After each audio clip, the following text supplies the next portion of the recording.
Bueno, ¿qué tal? Buenas tardes, amigos, ¿cómo están? Saludos a España acá desde Argentina, ya es de noche.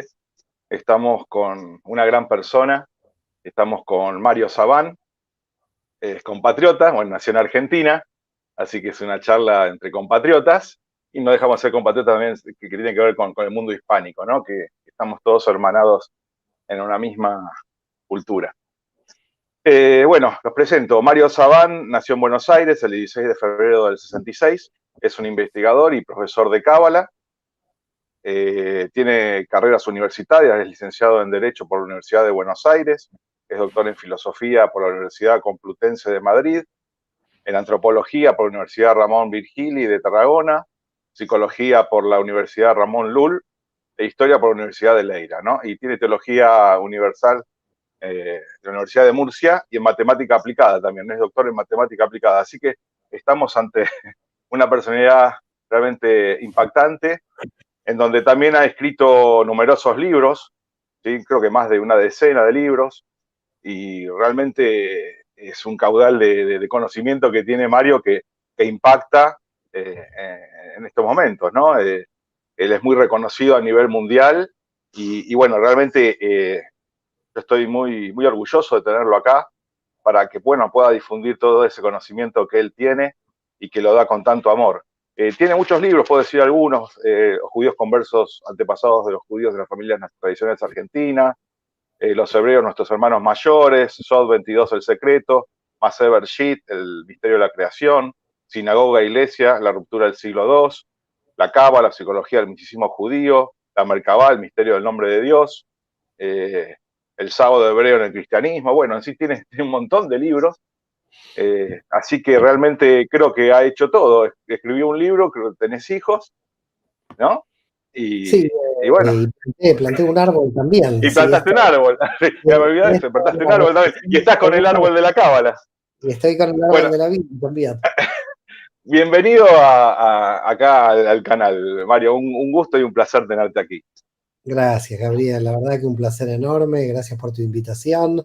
La verdad que a mí, sabes que las presentaciones mucho, no es que no me gustan, pero a veces hay que hacerlas. Así que bueno, te agradezco la presentación y también agradezco a todos los que están entrando, a todos amigos. Veo a Raúl Kemmer, a Salma, Patricia Moral, un montón de amigos que están entrando.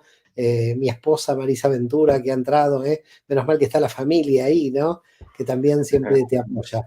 La verdad, Gabriel, como vos decís, acá hay como un mundo que se abre. Yo cuando entré en la Kabbalah encontré un universo muy grande, pero no solamente conceptual, que al final uno necesita de los conceptos para poder organizarse, sino también experiencial. Y yo creo que la experiencia y la teoría cuando van de la mano es lo más feliz que le puede pasar a alguien, porque a veces vivimos dobles vidas donde hay gente que vive lo conceptual y no vive la experiencia, un poco como venderse a sí mismo un personaje que no es, y eso es algo terrible, y entonces falla todo, ¿no? Porque al final la teoría falla, la experiencia no tiene relación con la teoría, y siempre volvemos a lo mismo, aquel rabí de Galilea que decía por los frutos, por sus frutos los conoceréis, ¿no? En definitiva, uno termina entendiendo de que lo más importante es la conducta, si ayudó o no al samaritano y no la fe en Buda, la fe en Jesús o la fe en Moisés, porque con la fe debatimos teología, pero no construimos un mundo mejor. Entonces de lo que se trata al final es la Kedushá de Malhut, como decimos en hebreo, la santidad de la materia, cómo llevamos a la materia algo santo, ¿no? Porque si no, lo santo queda enclaustrado en la sinagoga, en la iglesia, en la mezquita. Lo sagrado es todo, todo el universo es sagrado y nos corresponde a nosotros sacralizarlo, es decir, nos corresponde a nosotros que no quede atrapado Dios dentro de la religión. Por lo tanto, yo te agradezco enormemente esta entrevista y estoy a tu disposición para las preguntas que quieras. Bueno, muchas gracias. Sí, acabas de dar justo para mí que es clave, ¿no? El tema de dejar un poco la idolatría y entrar en la soberanía, ¿no? Que más o menos tiene que ver con Keter, ¿no? En la corona, el soberano.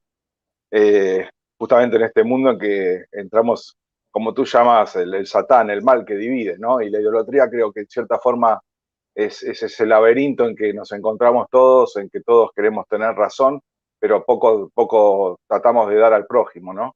Y justamente esos poderes articulan para justamente estar dividiendo permanentemente al hombre, ¿no? Así que es real lo que decís, sacralizar la materia no deja de ser espíritu, energía que tiene que ver con la conexión con el todo, ¿no? Pero justamente en esa separación hacen que el hombre quiera estar siempre el afuera y nunca el adentro, porque trata de justamente, me parece, de que el hombre no despierte, ¿no? Pero bueno, vamos a hacerte unas preguntas. ¿Cómo empezaste con este universo de la cábala? ¿Cómo fue tu inquietud? Porque tanto estudio veo que tiene que ver con la academia, pero entraste en un mundo netamente espiritual. ¿Cómo llegaste ahí? Mira, yo siempre tuve como un objetivo dentro de mi vida, siempre me atrapó la cuestión del secreto, sobre todo cuando empecé de más joven en la ciencia histórica y cursaba la licenciatura en Derecho en la Universidad de Buenos Aires, que siempre me apasionó la historia, y encontré el secreto de que las familias más antiguas de Argentina tenían antepasados judíos. Esa fue mi primer área de investigación, muchos años, y era como revelar el secreto que se había ocultado, ¿no?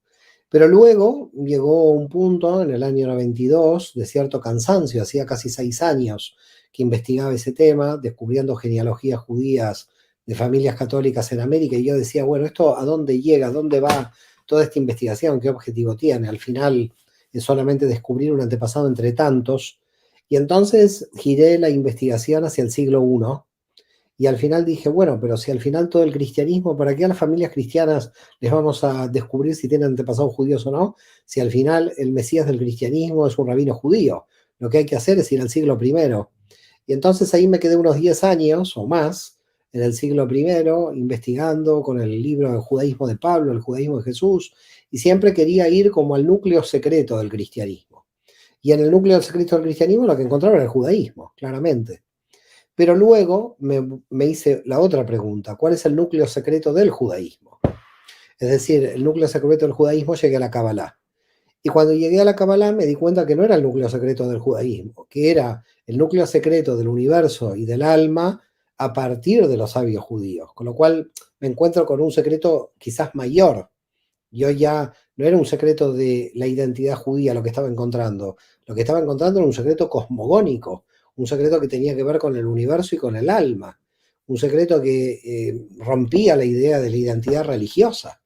Y entonces quedaba claro de que ese era un camino que ya me atrapó de una manera increíble, porque encontré no solamente respuestas, sino una cantidad de preguntas que jamás me hubiera imaginado poder realizarme. Y lo que más fascina en el campo de la investigación, si tú tomas a un investigador en cualquier área de la ciencia, siempre son las preguntas, por dónde uno avanza, ¿no? Por dónde uno avanza, la ciencia avanza por las preguntas. Y lo que sucedía con la Kabbalah, y por eso yo entiendo que la Kabbalah es ciencia y no religión, es que la Kabbalah avanza por las preguntas. Y mientras más preguntas me hacían los alumnos, y mientras más preguntas yo me hacía, la investigación seguía avanzando cada vez más. Y yo decía, wow, pero entonces esto no tiene fin, me conecta con el infinito. Y cuando tienes esa conexión con el infinito, esa potencialidad total que no te para nadie, que no te frena nadie, porque en realidad tú puedes ser un buen arquitecto y ya más o menos si sabes de arquitectura ya puedes vivir de la arquitectura, un buen odontólogo más o menos si sabe de dientes algo puede hacer. Lo que encontré en la Kabbalah es una ciencia eterna, infinita, es decir, que tú puedes pasarte toda la vida investigando y siguen apareciendo preguntas y siguen apareciendo respuestas. Entonces, claro, otras ciencias, otras disciplinas, en cierto modo entras en una mecánica, es decir, un odontólogo se puede actualizar mucho, pero al final, más o menos podemos decir que durante 20, 30 años tiene un trabajo mecánico, ¿no? Y un arquitecto. Está bien, hay gente que es más artista, que le agrega más investigación a las diferentes ciencias, pero en la cábala lo que te encuentras es que puedes crecer hasta donde tú puedas llegar a crecer. Es decir, te encuentras con esa percepción del deseo infinito. Y cuando te encuentras con ese deseo infinito, dices, Dios, aquí me encontré con un proyecto de vida que va más allá de mi vida. Es decir, si tú te unes a un proyecto de vida que termina con tu profesión, luego tu profesión se vuelve, bueno, mecánica y cobras por tu profesión. Y si eres bueno, pero ¿cuál es el crecimiento que tienes ahí? El crecimiento es relativo, es decir, tu crecimiento entra en el campo de la economía, si se quiere, ¿no? Es decir, Quizás un ingeniero quiere construir y quiere ganar y hacer diferencias y tener, en vez de un edificio, 3 edificios más. Lo que yo entendía es que todas las disciplinas terminaban siendo mecánicas. Es decir, terminaban siendo mecánicas. Y yo no quería una disciplina mecánica y en Cábala encontré lo menos mecánico del mundo, porque acá no hay ninguna mecánica. Acá lo que hay son siempre vacíos, resquicios, áreas inexploradas, donde te metes y encuentras ahí un universo que estaba totalmente secreto para la mente humana. Y dices, wow, pero esto realmente. Entonces, esta percepción del infinito como experiencia de vida hace que tú tengas un deseo infinito que esto no te lo puede quitar nadie. Esto es una adquisición que quién la puede tener, ¿no? Es una adquisición que supera todo. Sí, sí, tal cual. Tal cual, porque tiene que ver con la esencia del ser, ¿no? El por qué estamos acá, hacia dónde vamos, el misterio de la vida, ¿no? Yo lo hablaba con Abel Pose, un escritor y embajador argentino, que escribió varios libros también, muy reconocido, que para él también era fascinante el misterio de la vida, todo era un misterio, y eso es como una droga, ¿no? Un éxtasis que te lleva permanentemente en esa búsqueda. Y hablabas del vacío, ¿no? Del cli, de la vasija de una, hay que vaciarse para llenarse, ¿no? Como dice en la Cábala. Eh, ¿Cómo ve la Cábala la creación? ¿Cómo empezó todo esto? Bueno, la creación claramente la ve muy, muy similar a lo que los científicos luego descubrieron el Big Bang, lo que nosotros llamamos el Tzimtzum, un campo infinito de vibraciones muy misterioso al cual en principio no podremos acceder, pero que estalla en sí mismo, que hay una concentración muy grande de vibraciones que terminan creando la energía y esa explosión de energía crea el universo y así probablemente todos los universos posibles dentro del infinito. Lo que entendemos como misterioso es que al final todo es un campo de información, porque esas vibraciones combinadas, si se quiere, va dando lugar a toda la fragmentación que nosotros vemos en este universo. Es decir, este universo tiene el misterio de que es lo mismo y diferente al mismo tiempo. Es decir, yo creo que si el misterio del universo se podría definir, es todo es lo mismo y todo es diferente. Y todo es diferente por las combinaciones diferentes y al mismo tiempo, ¿no? Es como un poco como los seres humanos, ¿no? Somos todos lo mismo, pero al mismo tiempo somos tan diferentes unos de los otros que es increíble. Y en el universo sucede lo mismo, hay un nivel muy alto de fragmentación donde las diferencias hacen que en la superficie tú creas que todo es muy diferente y cuando vas hacia la esencia, hacia la Matrix, te das cuenta que todo es lo mismo, solamente que las combinaciones de esa ensalada, entre comillas, que tenemos son diferentes. Entonces, vivir simultáneamente en la diferencia y en la esencia, ¿no? Vivir en la fragmentación de la identidad subjetiva y al mismo tiempo vivir en la esencia del ser, como tú bien la llamas, como la filosofía la ha llamado, para mí la Cábala tiene la Ein Sof, tiene el infinito que a mí me presupone yo te diría una ventaja sobre el concepto de ser de la filosofía, porque no es el ser del universo, sino es el infinito extra universo. Es decir, estaríamos hablando ya más allá del universo, ¿no? De lo incognoscible. Es un ser incognoscible en su totalidad. Pero yo creo que tenemos una gran ventaja de tener una conciencia oscilatoria entre este ser que es la Matrix, que sabemos que todo es una unidad y al mismo tiempo diferencias.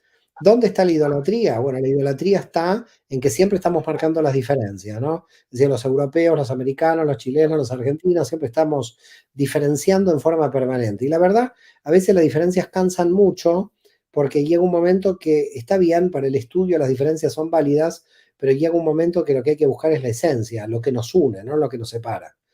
Y no lo que nos une en tanto el amor, lo que nos une en cuanto a la esencia real, no en cuanto al amor. Es decir, porque en cuanto al amor seguimos siendo diferentes en la superficie. Entonces esa ambivalencia entre superficie subjetiva, del yo subjetivo y la esencia que uno tiene, a veces es difícil. Uno por esencia es universal y uno por su identidad es nacional, es decir, es tribal, si se quiere, más que nacional, ¿no? Y entonces muchas veces uno ve que lo tribal sale sin que uno lo pueda controlar y uno dice, wow, esto mío es muy tribal y me impide a veces ser universal Y a veces el ser universal no quiere decir que difumine mi identidad y la haga desaparecer tampoco. Entonces yo creo que lo rico de los seres humanos y de todo el universo aquí, desde el punto de vista de la Cábala, es la oscilación entre lo que aparentemente parece oposición, pero que en el fondo no es ninguna oposición. Es decir, porque no hay oposición entre algo que fue y algo que va a ser. Solamente que lo que va a ser está mostrando mucha más información de lo que fue, porque en lo que fue estaba secreto y lo que va a ser está revelado o se va a revelar. Entonces, lo que nosotros extraemos en la revelación tiene relación con lo que fue en lo secreto y así todo, porque en el infinito todo es en lo secreto, si se quiere, y en lo finito todo es en lo revelado. Entonces vivimos en esa dualidad constante, pero que uno no la tiene que ver como contradictoria. Yo creo que la mente humana falla cuando ve las cosas contradictorias, cuando no las ve complementarias en la Matrix. Exacto. Claro, que tiene que ver con el tema de la forma y el fondo, ¿no? Justamente, lo que pasa es que en la materialidad se condensa y actuar en este mundo material está el tema de la posesión, de los egoísmos y como decís, el clivaje de las tribus, ¿no? De la pertenencia, la presión social que ejercen sobre pertenecer o no pertenecer.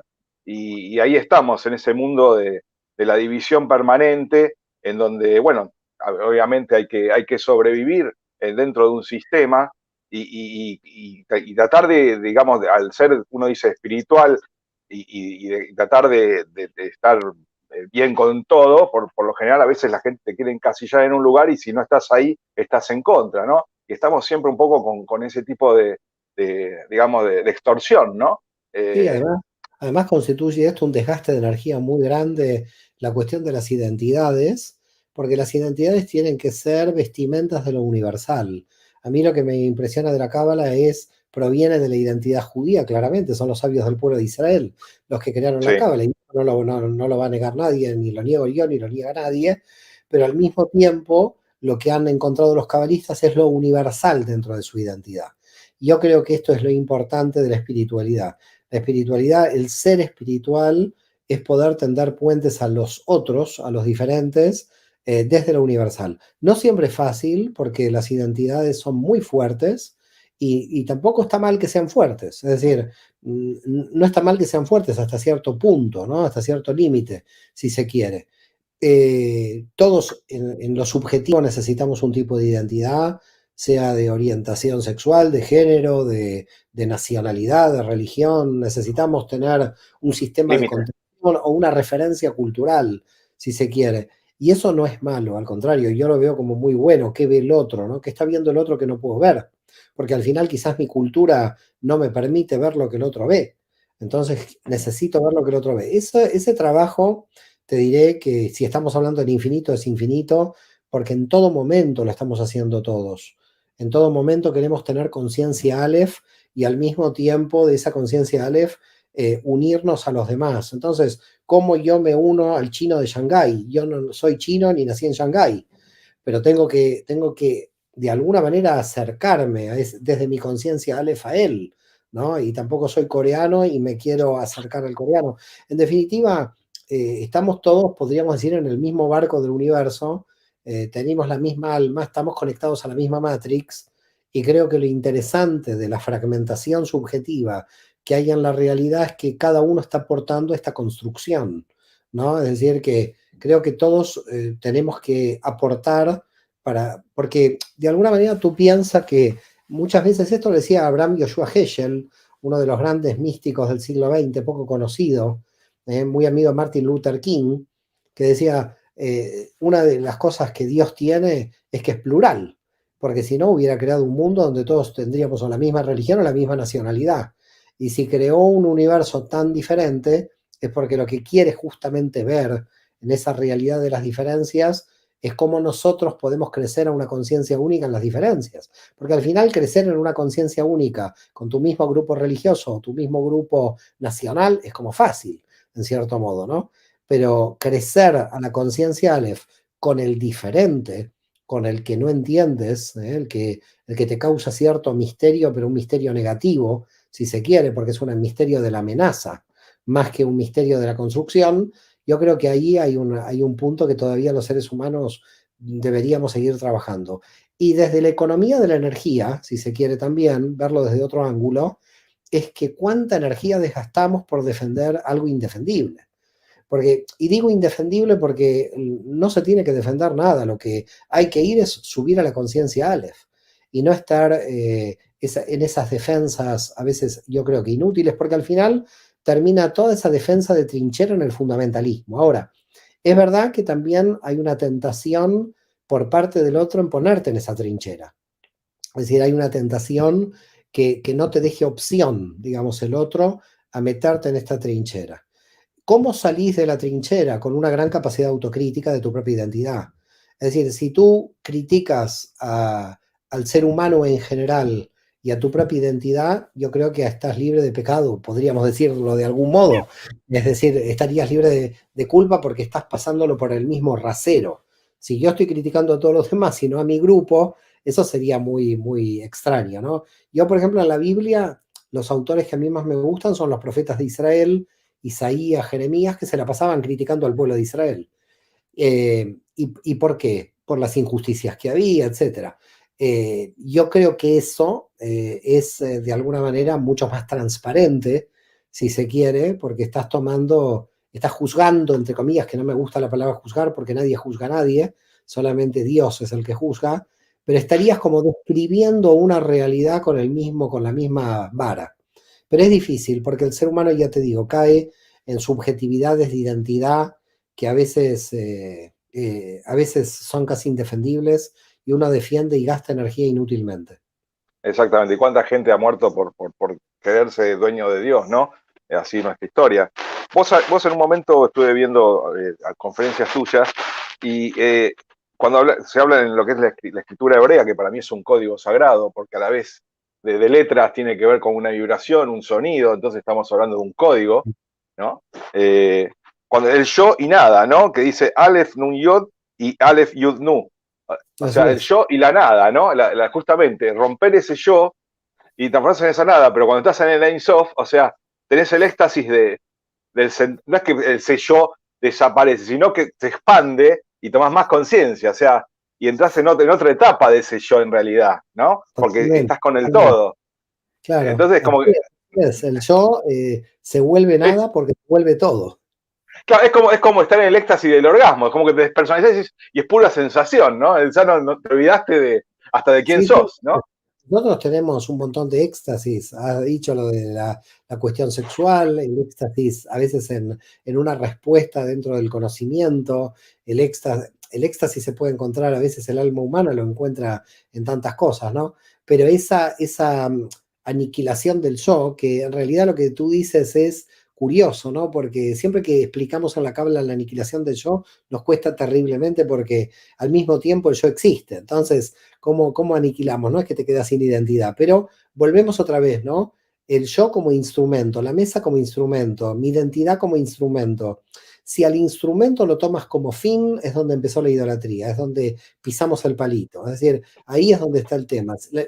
La Matrix es el fin último y todas las identidades y todos los objetos y todos los sujetos son instrumentos. ¿Dónde está el problema? Que la gente se queda en el instrumento, es decir, la gente en vez de encontrar un maestro encuentra un gurú. Entonces, ¿el gurú en qué se convierte?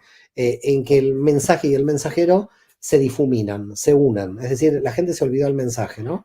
Entonces yo creo que a lo Exactamente. largo de la historia eso es algo muy reiterado, que nosotros perdemos el mensaje porque quedamos en la superficie del mensajero y ese justamente es como el concepto de idolatría, un intermediario que no te deja ver la realidad, un intermediario que puede ser un ser humano, que puede ser una roca, que puede ser un concepto, que puede ser una vestimenta de la realidad, donde tú digas, yo llegué a la esencia. Para mí la clave está en nunca decir yo llegué a ningún lado, porque cuando tú dices yo llegué a algún lado, ya comenzó la idolatría, porque eso a donde has llegado, ese punto a donde has llegado, ya lo conviertes en un fin y no en el instrumento. Por lo tanto, cómo no idolatrar los instrumentos es algo que los seres humanos nos cuesta horrores, porque siempre necesitamos objetos infantiles, sean figuras humanas, figuras animales, a veces también podríamos decir cualquier objeto lo necesitamos con tal de creer que tenemos una conexión con la divinidad. Cuando la conexión con la divinidad la tengo yo durmiendo con mi almohada, no necesito de objetos. Pero la gran mayoría de los seres humanos sí necesitan de objetos y los construían. Y esa es la historia humana, siempre construir una cierta cantidad de objetos o cierta cantidad de sistemas económicos o sociales o ideologías o banderas, ¿no? Al final las banderas son objetos, zonas de seguridad, ¿no? Es decir, la gente crea países, pero bueno, cuando todo eso entra en conflicto y se pierden energías y entran las guerras, etcétera, nos damos cuenta de que hemos construido cosas muy peligrosas, estructuras muy peligrosas. Es decir, el precio de ser personalidades no maduras e infantiles es entrar en conflicto. Exactamente. Bueno, tiene que ver un poco con lo que vos decís, el ticum, ¿no? Digamos, la rectificación de uno, empezar a analizar en qué situación está y cómo mejorar en cada uno, ¿no? Y hay una frase que tú has dicho en una charla que dice que el Mesías llegará cuando no se lo necesite, que dice que es Kafka, ¿no? Así Es es. como que vos decís, bueno, el ser humano necesita esa idolatría de tener a alguien para seguir o que venga y que nos salve, ¿no? Cuando en realidad, justamente dice, Jesús decía, dioses sois en potencia, haréis más prodigio del que yo hago. Y en realidad le estaba, en cierta forma, Jesús es un, bueno, se sabe que era esenio, ¿no? Y es un gran cabalista, porque él por lo visto, su prédica tiene que ver justo con principios de Cábala, la despersonalización, lo que es sacralizar la materia, pero en el sentido que todo es sagrado, que hay que poner la otra mejilla con el otro. O sea, es como que era una cábala práctica, ¿no? Claro, Y claro, cuesta en realidad entender. nosotros, bueno, con dos coautores amigos del Salvador, Kenneth Mengíbar y Ethel Turcios, hemos hace más de un año casi ha pasado, escrito el libro Jesús y la Cábala, donde hemos demostrado por activa y por pasiva, bueno, que Jesús era un rabino judío, ya todo el mundo lo sabía mayormente, pero que era un místico y que además, como tú bien dices, enseñaba cábala práctica, no estaba totalmente demostrado y lo hemos demostrado. En definitiva, lo que ha pasado con Jesús es una tragedia. Un mensajero que traía un mensaje y que idolatraron al mensajero. Porque cuando viene Pablo y dice, el Mesías en la cruz te salvó, lo que está haciendo es idolatrar al mensajero. Yo creo que ahí Pablo distorsiona el mensaje. Pero el mensaje de Jesús es el reino de los cielos y la cábala práctica. Pero bueno, Pablo tenía otro objetivo, que era unir a los gentiles a la fe de Israel a través de un objeto, y los paganos necesitaban de un objeto y él les da el objeto. Entonces se crece el cristianismo de una manera increíble, pero en cierto modo se desvía del mensaje y convierten al mensajero en el mensaje. Y el mensajero nunca fue el mensaje, porque el propio mensajero lo dijo. Yo no soy el mensaje es la Matrix, el mensaje es la divinidad y las enseñanzas. Pero siempre caemos en el mismo problema a lo largo de los siglos. A lo largo de los siglos siempre se idolatra al mensajero. El mensajero puede ser un buen comunicador, te puede gustar el mensajero, pero hay mucha gente que le puede gustar San Martín, Bolívar, a otros les gusta, no sé, cada uno tiene otro tipo de mensajero, pero aquí volvemos, ¿no? ¿Dónde está el núcleo duro del mensaje que lamentablemente a través de los siglos se va como perdiendo? Siempre necesitamos este tipo de idolatrías, intermediaciones, juegos de poder, juegos del ego, mezcla de miedos, zonas de seguridad, una serie de distorsiones que tiene la mente humana y que para colmo no solamente la tiene la mente humana, sino que sirven al objetivo del conflicto, al final, al objetivo de un conflicto permanente entre los seres humanos. Yo creo que estamos aquí para destrabar conflictos. Mira, la gente quiere vivir en paz, Gabriel. La gente no quiere conflictos, pero al mismo tiempo, misteriosamente, se producen conflictos. Entonces, ¿cómo aquellas personas que no quieren conflictos terminan en conflicto? Y bueno, hay mucho ego, mucha soberbia, muchos desequilibrios en las almas, y hasta que esos desequilibrios no se terminan, los conflictos y las guerras van a continuar. Yo creo que hay que empezar por el ser humano, hay que dejarse de tonterías, de ideologías, países, etcétera, porque todos estos temas terminan siempre en conflictos, y hay que centrarse en el ser humano, en el alma humana, y hay que hacer un gran esfuerzo de rectificación del alma humana. Sí, sí. Jesús, cuando en la última oración que dice que es misteriosa, ¿no? Dice, oh Padre, coróname con la gloria que he tenido antes de que este mundo fuese, ¿no? Eh, es como que ahí está diciendo prácticamente todo, ¿no? Y bueno, lo que pasa es que nosotros en la Cábala estudiamos la gloria de lo que el mundo fue antes de que fuese, porque cuando nosotros estamos estudiando el infinito antes del Tzimtzum, estamos estudiando la gloria del infinito en su esencia antes de crear el universo. Así que es totalmente lógico lo que está diciendo. Nosotros Sí, queremos sí. conectarnos con la matriz del infinito, y ahí está, podríamos decir, la gloria que tenemos, porque cuando sentimos el infinito y la eternidad del infinito, ahí realmente vencemos la muerte. No desde un aspecto infantil, sino de un aspecto real.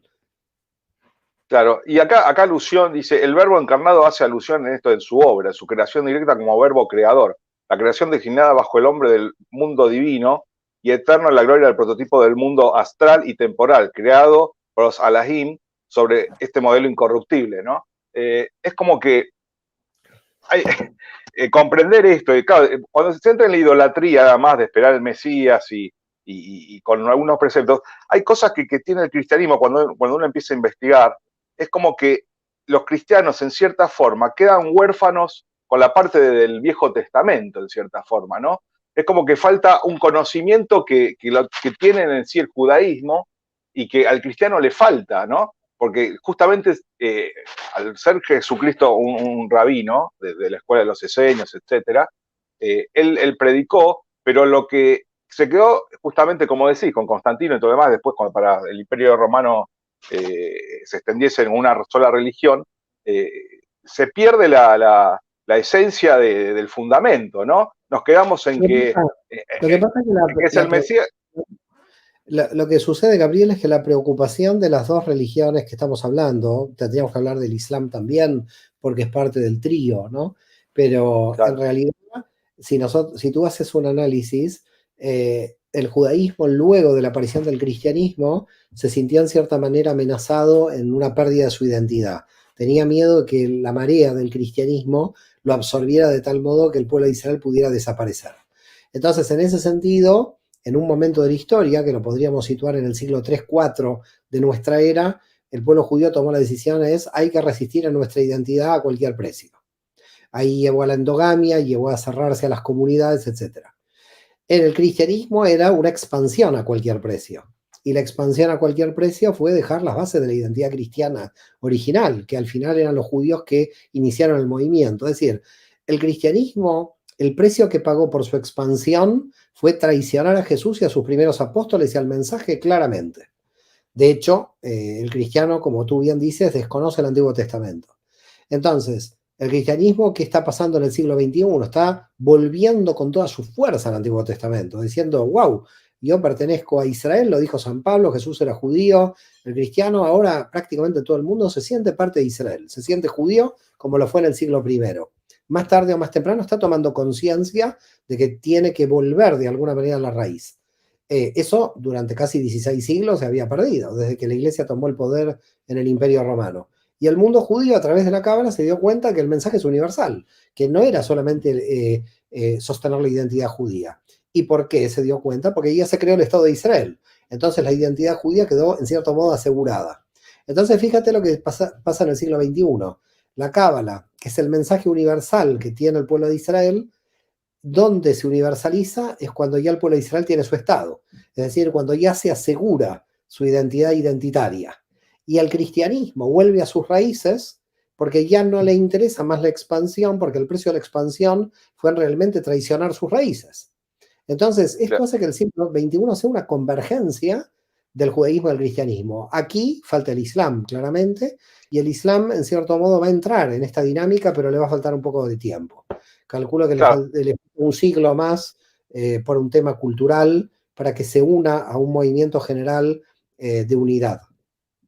Claro, yo lo que creo que en cierta forma es verdad lo que dice, o sea, justamente está la expansión y la contracción, ¿no?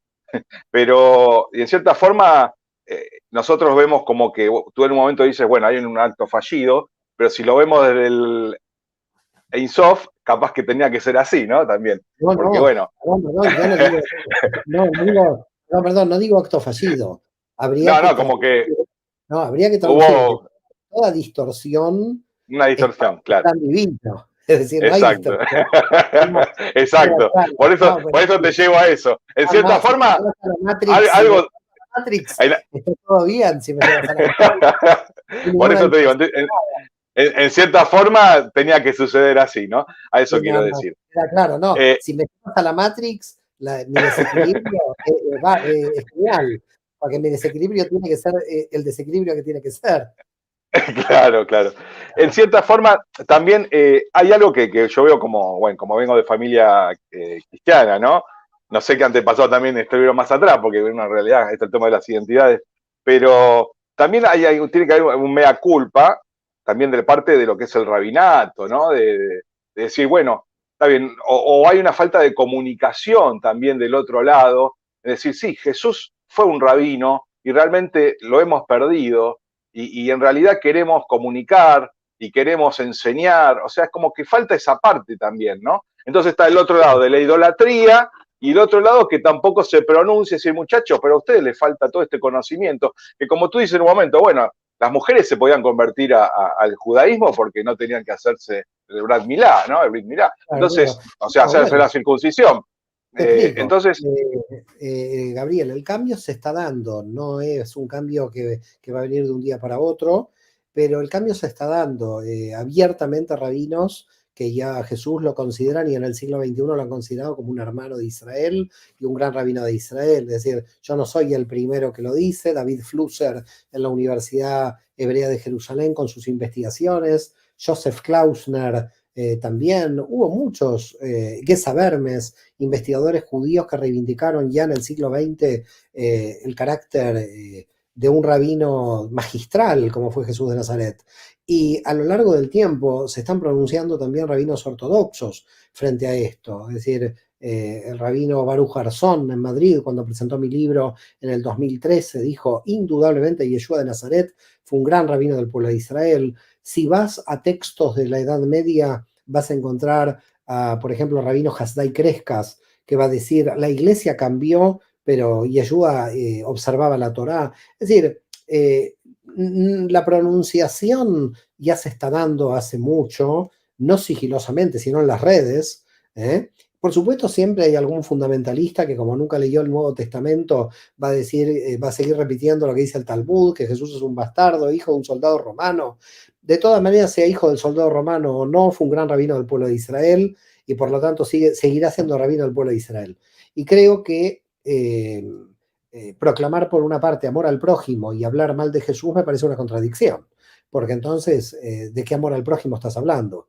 Por tanto, yo creo que locos hay en todos lados, fundamentalistas hay en todas partes, desde aquellos en el cristianismo que siguen diciendo que los judíos matamos a Dios, o cosa totalmente que no entra en la cabeza de nadie, como matar a la Matrix, una cosa rarísima, y estos fundamentalistas que de Jesús dicen que es un mago, que utilizó el nombre de Dios contra, bueno, se dicen barbaridades producto de la ignorancia en cualquier grupo religioso. Yo creo que claro, no podemos entrar a contestar a los ignorantes. Los ignorantes se caen claro. por su peso. Tú dices, en cierta forma, que en otros reportajes, en otras conferencias, que justamente cuando se le achaca al pueblo de Israel que ha matado a Jesucristo, lo ha crucificado, dice, hay que ver el contexto.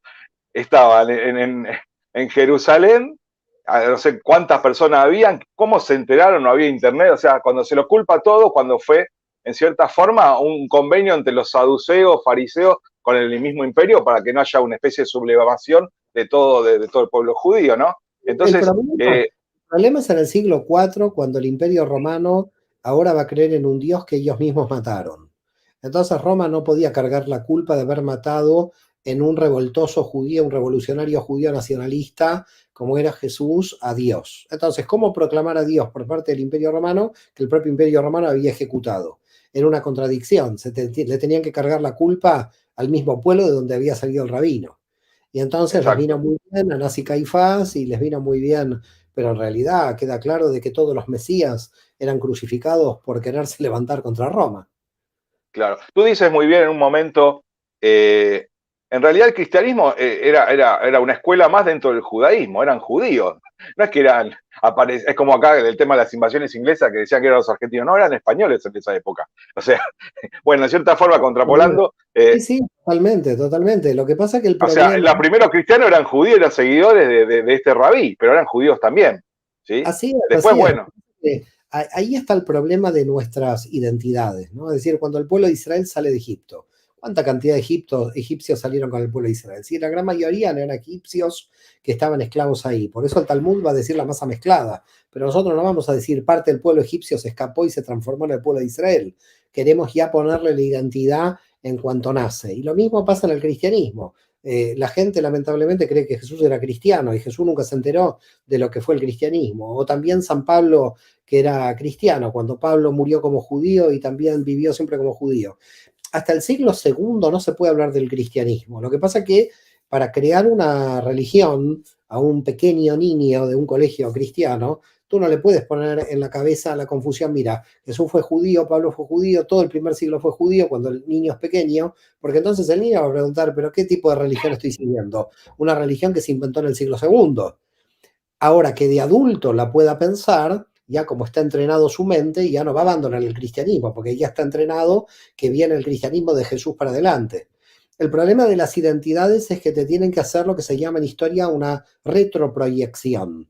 Es decir, la retroproyección es que tú tomas la identidad nacida unos siglos después y la llevas a el momento en que te conviene. Entonces, exacto. lo pones en el momento que te conviene. Entonces decís, el cristianismo nació con Jesús. Eso ya es mentira, pero absoluta. Ni los propios cristianos se lo pueden creer porque Jesús no fue nunca a ninguna iglesia. Siempre iba a la sinagoga. Luego viene Pablo. Lees Hechos de los Apóstoles de cabo a rabo. Todos los capítulos de Hechos de los Apóstoles, Pablo iba a todas las sinagogas a decir que Jesús era el Mesías de Israel. Eran todas sinagogas, no había iglesia. Otra historia, ¿no? Pablo era cristiano. ¿Qué cristiano? No se enteró que era cristiano. Pablo era un mesiánico, un hombre que estaba dentro de un mundo del grupo. Todo el siglo primero, como dice Guy Guenebert, un gran historiador francés, que habla sobre esto en Historia Antigua de la Iglesia, un libro que lo recomiendo, es que todo el siglo primero es la historia judía del cristianismo. Es decir, es historia judía del cristianismo, no hay historia cristiana. Si alguien la quiere llamar, es la iglesia judía. Y luego en el siglo segundo va a transformarse lentamente con diversos cambios. Entonces cambias el Shabbat por el domingo, en el siglo II, cambias la Pascua hebrea por la cristiana, en el siglo II, dejas de comer los alimentos prohibidos en el siglo II. Entonces todo sucede en el siglo segundo, lo que podríamos llamar la declaración de independencia. Pero si tú tomabas a un, entre comillas, cristiano del siglo primero, jamás hubiera dicho que era cristiano, era una persona que pertenecía a la comunidad judía. Tal cual. Bueno, y San Irineo, después de León, fue el que elige Sí, los bueno, San evangelios, Ireneo ¿no? remató todo, ¿no? Porque ya vino Claro. el canon. Bueno, bueno, estamos hablando de cierta forma de las identidades, ¿no? Porque hicimos un revisionismo histórico, pero acá Sí, la transformación es el conocimiento, el sol, el sí, sí, secreto, ¿sí? tendríamos que volver a ser opinión. Ahora volvamos al origen, volvamos al Ein Sof. Bueno, Así es. entonces, ¿cómo hacemos? Porque bueno, eso es toda, digamos, la superficialidad, ¿no? Digamos, la forma, y vamos al fondo, como dices tú también. Eh, ¿Cómo hacemos para revertir esta situación? Y la cábala, ¿cómo se logra tratar de ser, por lo menos, ir superando estos estadios o esas frecuencias y ir elevando cada vez más el cero, tener más conexión con lo superior, ¿no? Mira, yo creo que ¿Cómo es eso? yo creo que la cábala es, voy a entrar en la paradoja, Sí, brutalmente honesta y felizmente honesta. Es brutalmente honesta porque tiene tanta honestidad que te pone en jaque todo tu sistema de seguridad. Y felizmente honesta porque cuando sales de tu sistema de seguridad te vuelves muy feliz. Lo que pasa es que el precio a pagar es una honestidad tan radical que te saca de la zona de seguridad. Y la mente no exacto. quiere salir de la zona de seguridad. Y las identidades son nuestra zona de seguridad. Entonces nos sentimos muy bien marcando las diferencias. Por eso, al final, todo este tema que estamos hablando, ¿no? De las identidades, que son nuestras zonas de seguridad. Cuando salís de la zona de seguridad del yo, de la familia, de la tribu, de la país, de todo, claro, es muy, podríamos decir, vertiginoso, da mucho vértigo saber que uno no existe en un nivel muy alto. Saber que uno es una decodificación de la Matrix. Entonces, cuando entras ya ahí, donde ya pasas un proceso de muerte de personal, de muerte del yo, claro, ahí, ¿de dónde te coges, como decimos en España? ¿De dónde te agarras? Es decir, ahí estás ante una situación como desesperante, porque tienes que soltarlo todo para entenderlo todo. Es decir, no se pueden comprender el infinito, no se puede subir a la comprensión si no sueltas antes. Y mientras no sueltes, no comprendes en otro nivel. Entonces, puedes comprender en un nivel superior si sueltas el nivel en que te encuentras. Pero a veces tienes tanta identidad con el nivel en que te encuentras que no lo sueltas. Entonces, la cuestión es, desde la cábala, ¿qué hicieron los cabalistas? Fueron soltando los niveles. Fueron soltando los niveles. Ahora, soltar los niveles sin perder la cordura, lo cual implica un riesgo muy grande, porque cuando soltás los niveles y te quedás flotando en el ser, que es flotando en el Ein Sof, y no tenés forma conceptual en donde tomar, porque el punto se te difumina en el infinito, tenés que estar en paz con ese todo. Estás en la muerte total y en la vida total. La vida y la muerte se te vuelven un mismo punto. Dejas de oscilar entre vida y muerte, porque tanto la vida como la muerte es lo mismo ahí. Es decir, has muerto al yo y has vivido a la vida eterna. Esto es vida eterna. Vida eterna es cuando la muerte de todos los subjetivos, de todas las estructuras de contención, de cualquier nivel de identidad y cualquier nivel de concepción, terminas de liberarte. Pero la mente humana tiene el problema de que no está entrenada para poder subir hasta ese nivel. Porque la mente humana siempre quiere definir, quiere dividir, conceptualizar. Entonces, es muy riesgoso, mucha gente pierde su cordura en esos niveles porque no puede volver. No puede volver a operar de manera lógica dentro de la realidad, porque la realidad tiene una lógica que tiene que ver con límites mucho más restrictivos, tiene límites muy restrictivos. Y en ese nivel no tenés ningún límite, porque claro, el yo ha muerto, pero estás viviendo en infinito. La sensación de felicidad que da vivir en esa infinitud no te la quita nadie, porque ya no estamos hablando de amor, estamos hablando de éxtasis, que es una palabra, un deleite superior, ¿no? El deleite místico.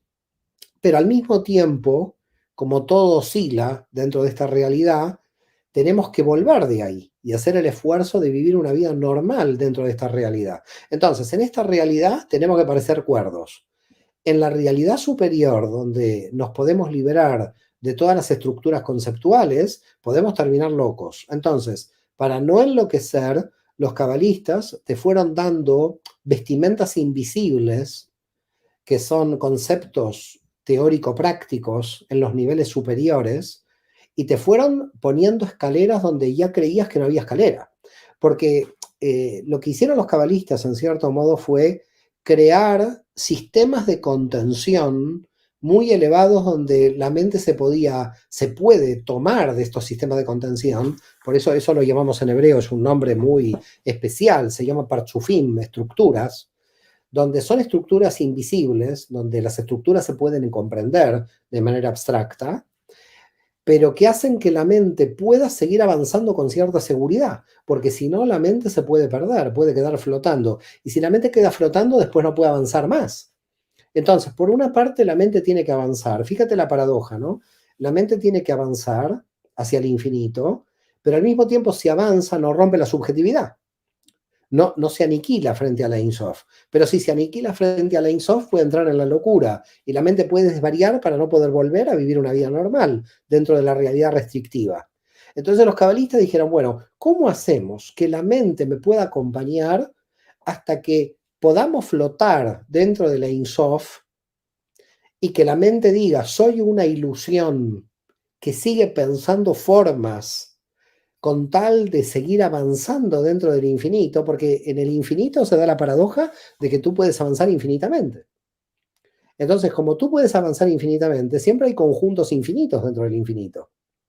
Entonces, claro, entonces, ¿qué hicieron los cabalistas? Te crearon conjuntos infinitos dentro del infinito para que la mente pueda seguir subiendo en una infinitud de niveles sin ya tomar contacto con la realidad material.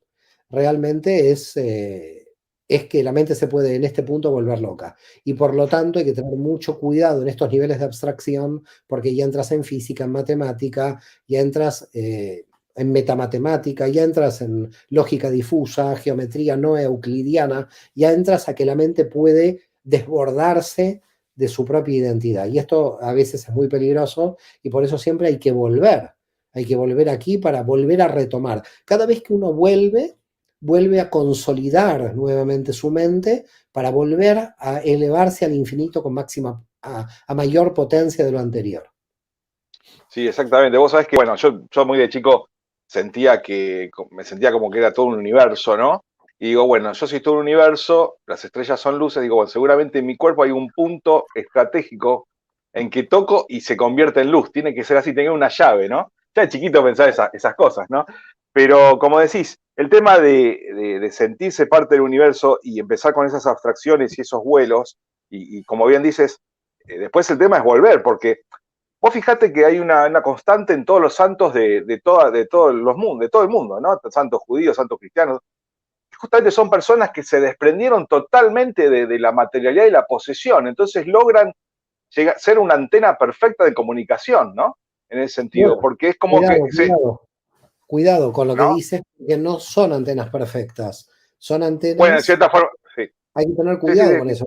Justamente cuando se desconectan, estamos entrando en un problema de creer que es perfecta esa desconexión y esa alma está encarnada por algún motivo. Fíjate, en el mundo judío, los cabalistas se les obliga, entre comillas, a tener esposa e hijos, porque es como una forma de retenerlos, porque el monje célibe tiene mucha más capacidad de hacer ese trabajo.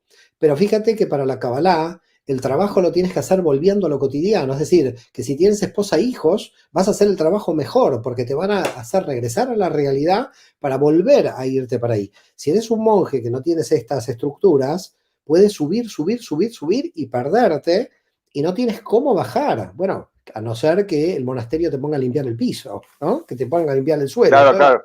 bajás a la realidad también, en cierto modo. Pero Claro, todo yo tiene iba que ser al oscuro. tema de, claro, yo iba al tema de que esa despersonalización, pero y traído al mundo, ¿cómo generan curaciones o actos de bondad o realmente la palabra justa a alguien que la necesita? O sea, esa sabiduría que va adquiriendo justamente cuando deja de tener esa posesión material. Obviamente en este mundo en que vivimos, que está bien, porque es el reino también de Dios, o es el reino de Dios. Bueno, el reino de Dios es todo el reino de Dios, ¿no? Me parece, quizás.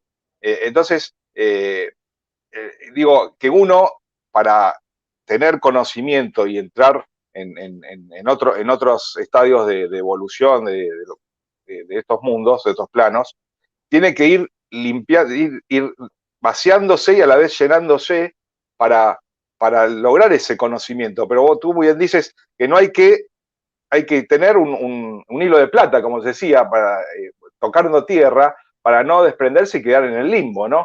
Ese Y la motivo, cábala, fíjate que los cabalistas, antes de estudiar los textos más secretos, yo con los textos más secretos lo hago, porque tengo cierto temor. Temor no es miedo, cuidado. El temor es ese respeto al infinito. Yo digo que mi alma vuelva al cuerpo. Cuando empiezo a estudiar libros porque no sé mi alma hasta dónde puede llegar a subir y si después dice no me conviene bajar.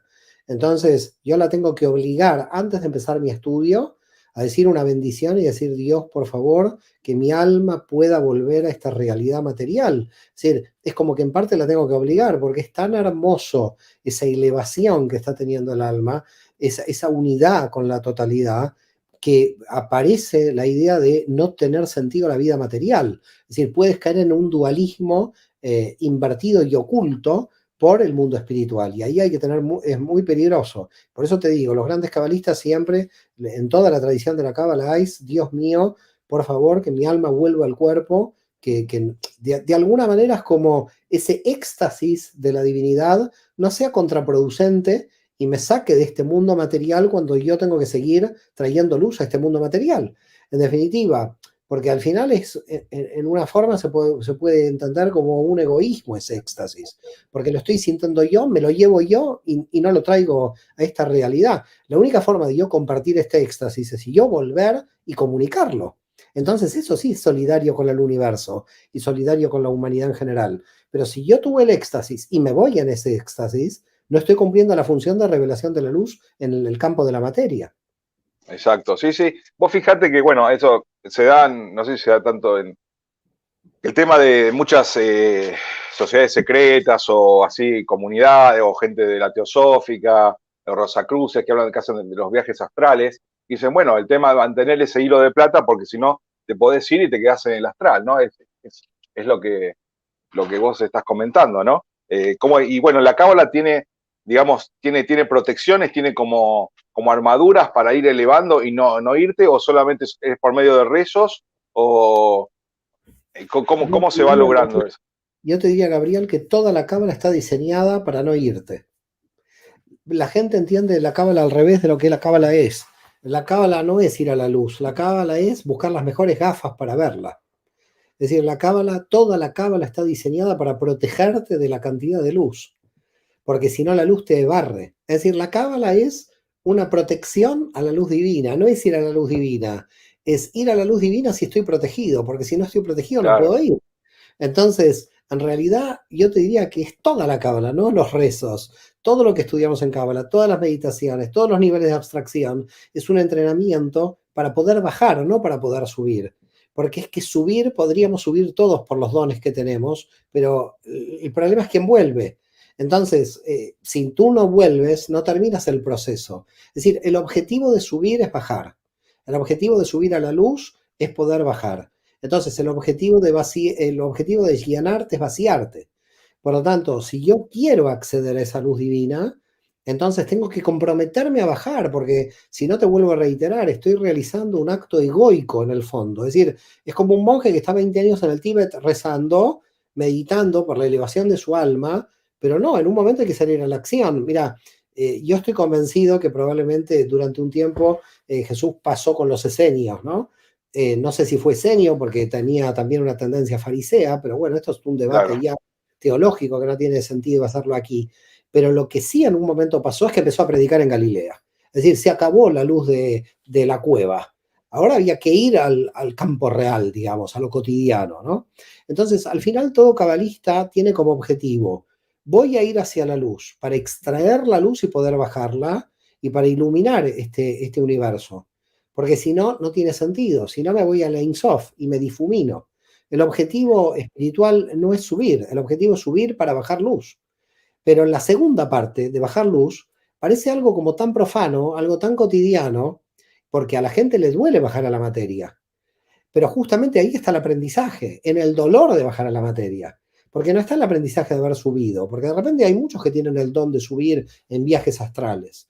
Lo puedo tener yo mirando almas, escuchando almas, pero no me da ninguna ventaja comparativa si luego yo no me puedo rectificar en mi conducta, ser mejor persona y ayudar a los demás. ¿De qué me sirven los dones paranormales si no puedo ser mejor persona?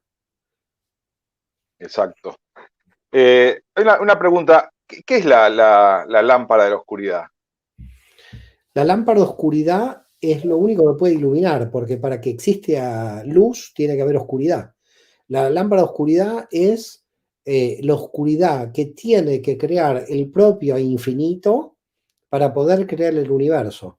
Se tiene que oscurecer de sí mismo, tiene que crear su lado oscuro para poder dar luz de alguna forma. Entonces se autolimita a sí mismo. Es el poder de autolimitación que tú lo tienes que conocer bien porque tú eres Gabriel, el arcángel Gabriel, que es Geburá de Dios, el límite de Dios. Así que imagínate con quién estoy hablando, ¿no? Y soy Gabriel Quinto, soy el quinto Gabriel de la Quinto Gabriel, asociación. tienes cinco Sí, Gabrieles, tiene que haber algún Mijael, algún Miguel tiene que haber en esta sí. familia. No pueden ser Bueno, todos Miguel. viste, No, no pueden eh, ser todos Gabriel, perdón. no, no hay problema, no hay problema. Y yo me quería, bueno, mi segundo nombre es Arturo, pero yo me gustaría llamarme Gabriel Ezequiel. Bueno, digamos, está muy profético el pibe. Pero, ¿qué te iba a decir? Después, hay un tema que también se habla, ¿no? Y en estos momentos estamos viviendo. Se habla de una cábala, pero oscura. Se utiliza la cábala también para actos, digamos, no buenos. ¿Se puede utilizar o es como que no, la cábala no te lo permite?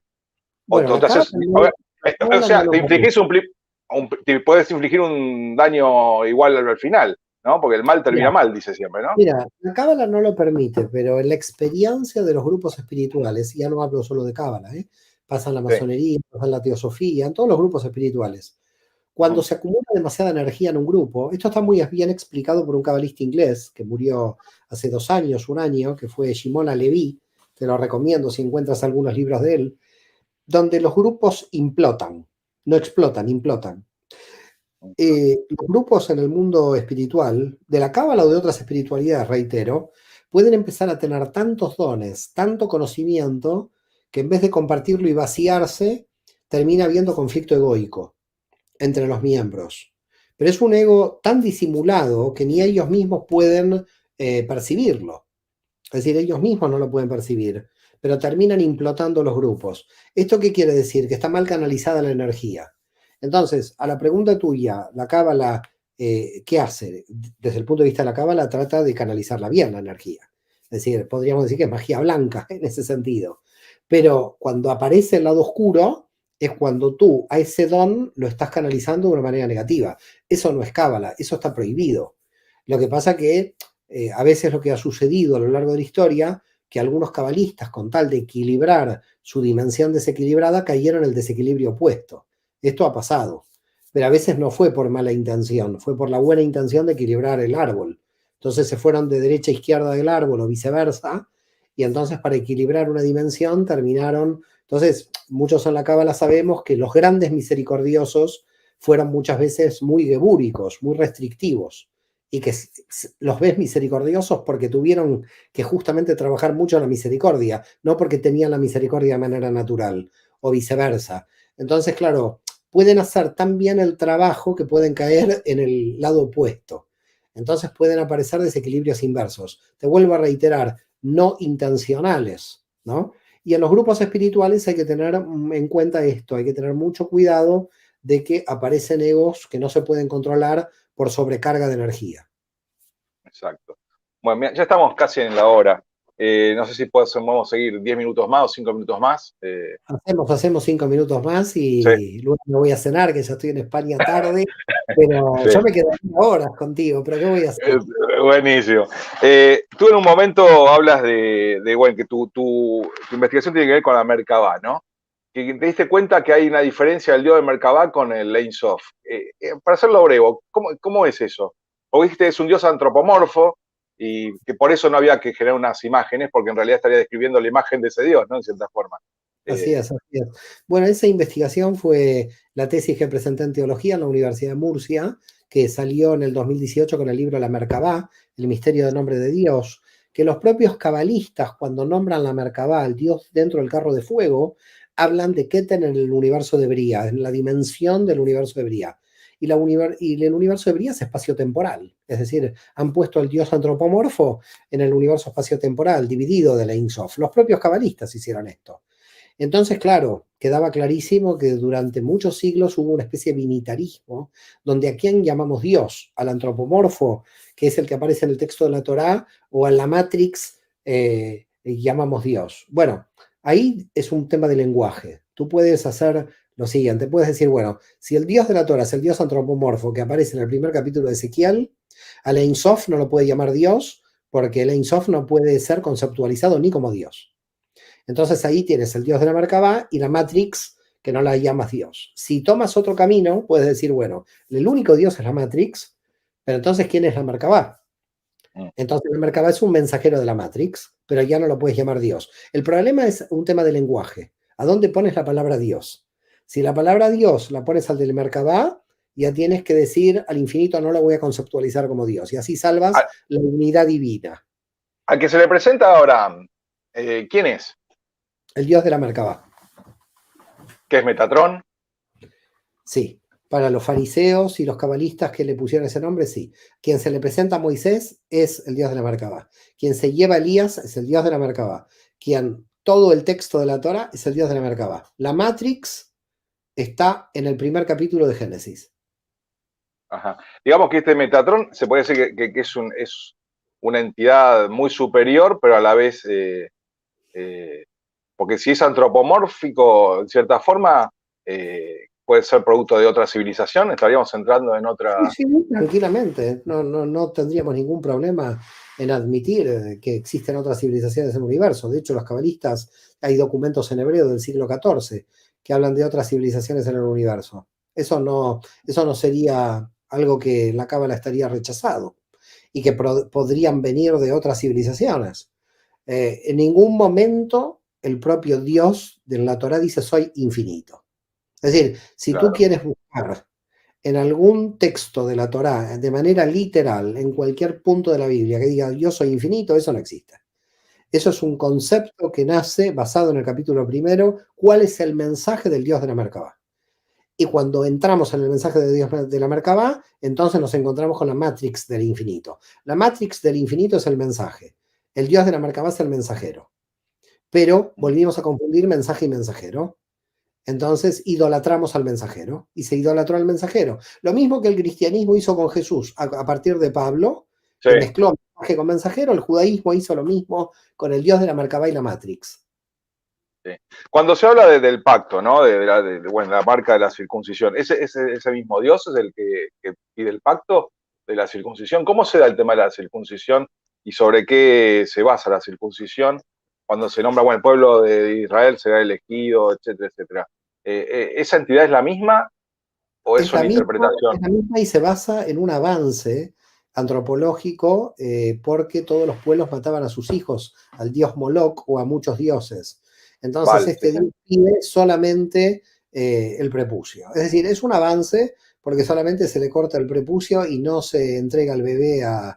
Entonces es curioso que justamente es en la época de Abraham, cuando Abraham está por matar a su hijo, con el arrepentimiento de que no lo mata, pero sí lo circuncida. Entonces, la circuncisión de alguna manera podríamos decir, Dios pide algo como garantía de pacto, en cierto modo, pero no va a pedir la vida. Es decir, en realidad es un cambio muy importante porque todos los demás pueblos mataban a sus bebés. Entonces, Sí, para la época fue un avance antropológico. Claro, después cuando vino el bautismo de Pablo y cuando vino todo lo demás, podríamos decir que el avance hubiera sido no realizar la circuncisión. Hay muchas dudas sobre si es claro, sano o no médicamente el tema de la circuncisión, sí, pero el Dios de la Merkabah pide ese pacto y yo creo que frente a la desgracia de matar a los bebés que hacían los demás pueblos fue un avance. claro, está bien. Bueno, bueno, creo que me encantaría hacer una trilogía con vos porque hay tanto para hablar. Realmente es impresionante tu Vamos a organizar, conocimiento.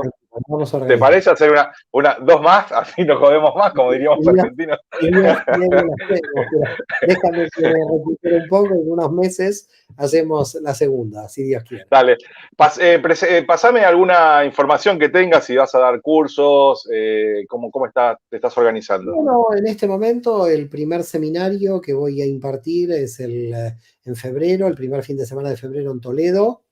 Luego me voy en un viaje secreto a Egipto, a donde Isaac Luria meditó.